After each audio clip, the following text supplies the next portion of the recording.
अपन कहते हैं कि भाई जो अपन खर्चा करते हैं ये मतलब अंधविश्वास, खर्चे को अपन को खेल कूद में लगाने की जरूरत है, अपन को विकास कार्यों में लगाने की जरूरत है, इस पैसे को गरीब लोगों की मदद करने की जरूरत है।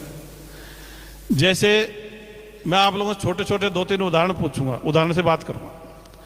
मान लीजिए हमें 1-2 लाख रुपए का चंदा इकट्ठा किया। अब चंदा इकट्ठा करने के बाद अपने पास 2-3 ऑप्शन है।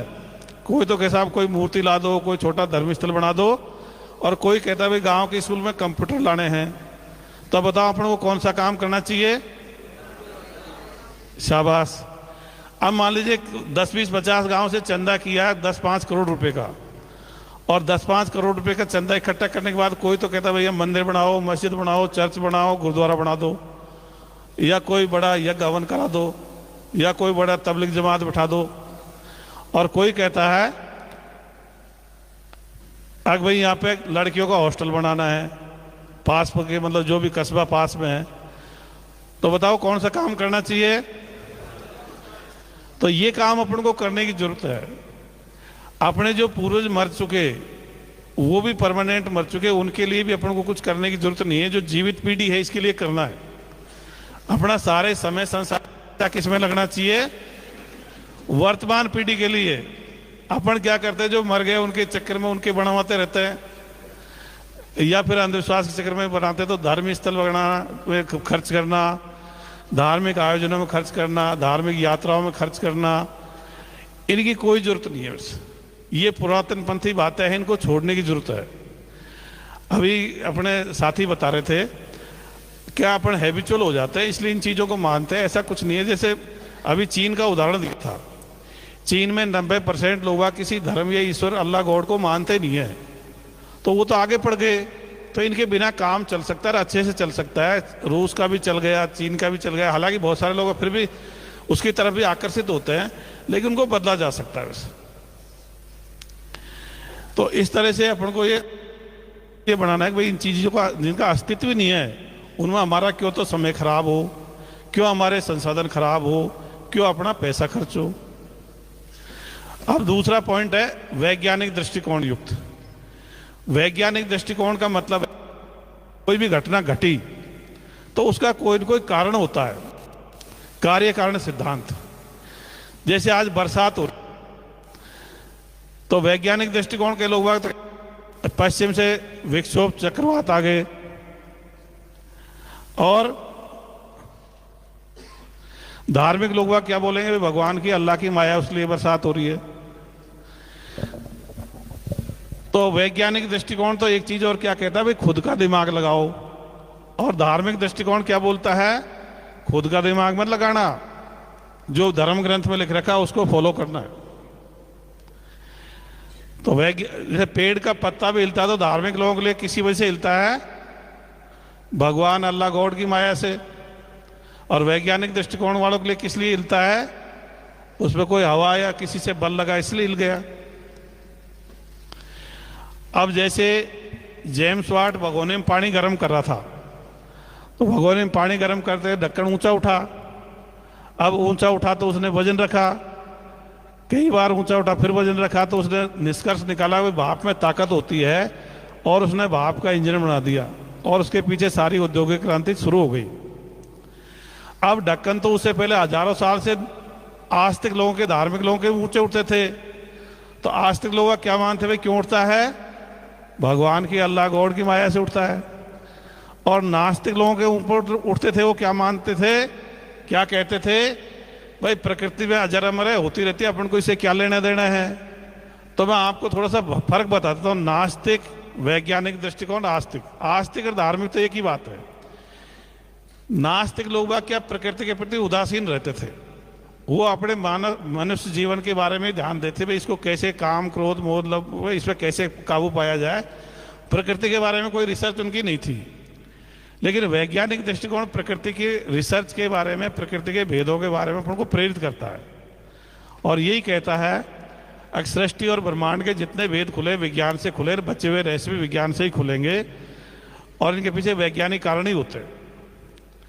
अब लोग कहते हैं साहब कोई न कोई शक्ति तो है, तो शक्ति है, गुरुत्वाकर्षण बल है, विद्युत बल है, चुंबकीय बल है, रासायनिक क्रिया है, जैविक क्रिया है, नाभिकीय अभिक्रिया, उत्प्लावक बल है, ये शक्तियां हैं, प्रकाश की शक्ति है। पर इनका पूजा पाठ या प्रार्थना से कोई लेना देना नहीं है। मैं दो चीजों का भेद और खोल दूं आपको। एक तो आत्मा क्या होती है और पुनर्जन्म क्या होता है। ये बहुत सारे लोग बाग सोशल मीडिया पे भी आप देखते हो और यूट्यूब पे भी देखते हो। तो जो लोग बाग कहते हैं कोई भी जीव मर जाता है तो उसमें से आत्मा निकल जाती है, और कहते हैं अमेरिका में एक प्रैक्टिकल हुआ और एक आदमी मरने वाला था तो उसको कांच के बक्से में बंद कर दिया, और जैसे ही वो आदमी मरा तो कांच का बक्सा टूट के आत्मा निकल के चली गई। ये बात आप लोगों ने सुनी है कि नहीं सुनी है? और मैं कह दूं भाई इस प्रैक्टिकल को आप भी अपने अपने घर पे कर लेना, तो कर पाओगे कि नहीं कर पाओगे? कर पाएंगे। अब कुछ कुछ तो करने के लिए आगे आगे, वेरी गुड। तो बहुत सारे लोग बात सोचेंगे साहब कैसे करेंगे, हमको आदमी कौन देगा, अभी मरने वाला है कैसे पता लगेगा, ऐसे ही सोच रहे कई सारे। लेकिन अब अगर दिमाग खुल जाएगा तो वो सोच सकता है, क्योंकि हर एक जीव आत्मा होती है। तो आप मक्खी, मच्छर, चींटा, झींगर लेके उसको कोई शीशी बंद करना, फिर देखना को मरने के बाद आपकी शीशी टूटती है नहीं टूटती, 2-4 घंटे में मर जाएगा। तो किसी की भी शीशी टूटने वाली नहीं है। तो मरने पे आत्मा जैसा कुछ निकलता नहीं है, ये एक बहुत बड़ा झूठ चल रहा था। ये क्या है, मरने पे होता क्या है, जैसे अपन विज्ञान पढ़ते हैं, अपने हार्ट लंग्स परमानेंट रूप से काम करना बंद कर देते हैं।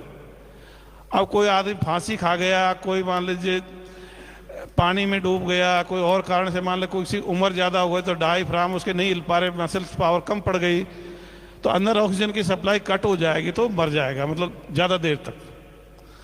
क्योंकि जैसे ऑक्सीजन की सप्लाई कट हुई तो भोजन का ऑक्सीकरण बनना ऊर्जा कोशिकाओं में बंद हो जाएगा, तो ऊर्जा बनना बंद हो जाती है। जब ऊर्जा बनना बंद हो जाएगी तो शरीर का टेम्परेचर डाउन हो जाएगा, और जब शरीर का टेम्परेचर डाउन होगा तो ब्लड का एंजाइम का विघटन चालू हो जाएगा, और वो क्या, वो इरिवर्सिबल प्रक्रिया है, मतलब वापसी नहीं होती। जैसे दूध का दही बन जाएगा तो दही का दूध वापस नहीं बन सकता, इस तरह का होता है। तो अब कई लोग बात क्या विकसित देशों में क्या कर रहे हैं, कोई मर जाता तो उसको उसकी बॉडी को डीप फ्रीज में रख देते हैं, इसका डिकम्पोजिशन नहीं हो। अब कोई मतलब उत्तरी ध्रुव पे मतलब 10-20 फीट नीचे गड़ गया तो उसका फिर उसी हालत में उसका शरीर मिल सकता है आज से 1000 साल बाद भी। तो मरने के बाद जितनी बातें हैं ये कल्पना कर रखी है कि भाई आत्मा निकलती है। अब कल्पना क्या क्या कर रखी है, हिंदू धर्म में तो क्या कहेंगे, या तो साहब पुनर्जन्म हो गया, यहाँ मर गया था जयपुर में, दौसा में जन्म ले लिया या आगरा में ले लिया, या क्या कहेंगे साहब भूत जिन बन गया, या क्या कहेंगे स्वर्ग में चला गया। और इस्लाम में, क्रिश्चियन में और यहूदी में क्या है कि साहब मर गया, ये कब्र में पड़ा रहेगा, और जब कयामत आएगी मतलब जो सृष्टि नष्ट होगी उस दिन उसको कब्र में से जिंदा करेंगे। अब बताइए क्या प्रकृति में दो तरह की व्यवस्था हो सकती है? हिंदू तो जन्म ले रहे हैं, मुसलमान सारे कब्रों में पड़े, ऐसा हो सकता है क्या? तो ये सारी बातें कल्पना है। ये कल्पना कैसे घटी है तुमको एक थोड़ा सा उदाहरण से बताऊं। कबीर जी के बारे में अपन ने पढ़ा है। कबीर जी कहते हैं साहब जब बच्चा पेट में होता है तो वो क्या कहता है, हे मतलब भगवान जो भी कहता है, अल्लाह ईश्वर मुझे तू बाहर निकाल दे, मैं बहुत दुख पा रहा हूं, मैं कीचड़ में पड़ा हूं। पढ़ा कि नहीं पढ़ा? लेकिन बच्चा ऐसा कुछ नहीं कहता, बच्चे की तरफ से कबीर जी ने गढ़ दिया। इसी तरह से मरने वाले की आत्मा